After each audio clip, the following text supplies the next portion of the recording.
नमस्कार, कशा आहात तुम्ही सर्वजण? मस्त असाल, मी पण मजेत आहे।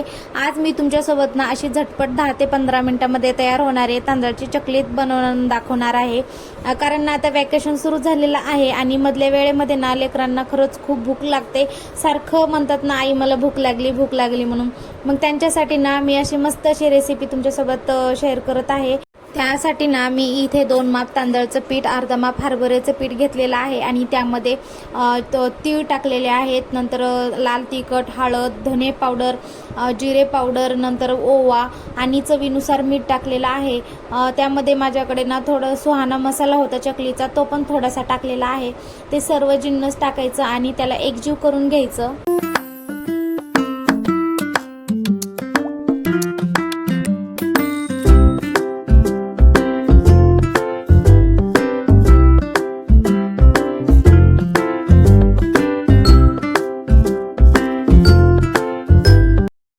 नंतर ना थोडंसं 2 चमचे गरम तेल त्याच्यामध्ये टाकायचं आणि त्याला मस्त असं हाताने एकजीव करून घ्यायचं।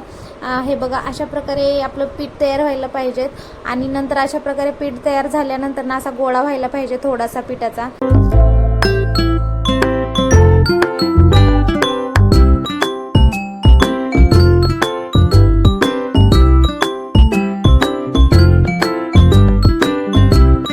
त्याच्यानंतर ना त्याच्यामध्ये गरम पाणी टाकायचं आणि त्याचा मस्त असं घट्टसर गोळा तयार करून घ्यायचं, पीठ मळून घ्यायचं।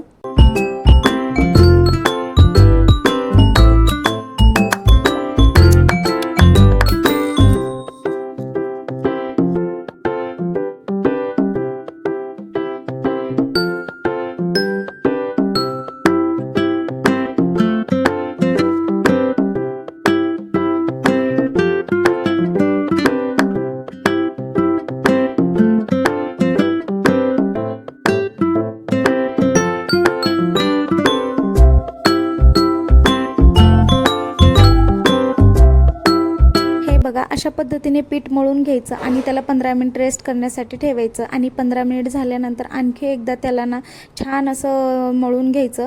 नंतर ना शेवग्याला तेल वगैरे लावून घ्यायचं आणि तेल लावून झाल्यानंतर ना पिठाचा थोडासा गोळा घ्यायचा आणि थोडंसं पीठ घेऊन त्याच्यामध्ये टाकायचं आणि मस्त अशा चकल्या बनवून घ्यायचं।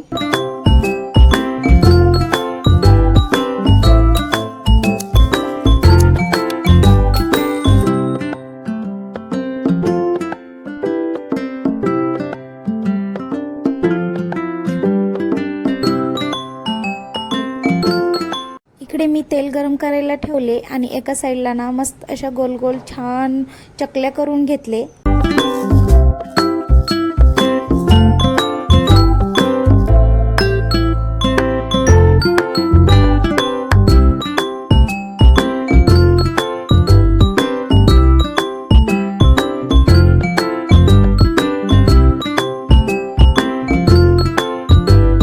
तेलामध्ये थोडंसं पीठ टाकून बघितले, तेल असं मस्त गरम झालेलं होतं आणि नंतर त्याच्यामध्ये एक एक करून चकल्या टाकले आणि छान असं गोल्डन कलर येईपर्यंत खरपूस तळून घ्यायचं चकल्या।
हे बघा, किती मस्त कुरकुरीत चकल्या झालेल्या आहेत। खरंच खूप छान झालेल्या आहेत। तुम्ही पण एकदा नक्की ट्राय करून बघा।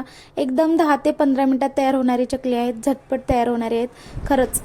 झाले आदराज? छान झालं चकल्या, छान झाल्या।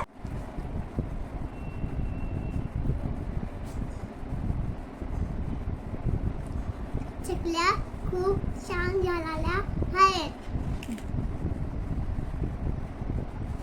माझ्या आईला फॉलो सबस्क्राईब करायला विसरू नका. करा ना सबस्क्राईब, फॉलो करा ना. सबस्क्राईब फॉलो करा ना.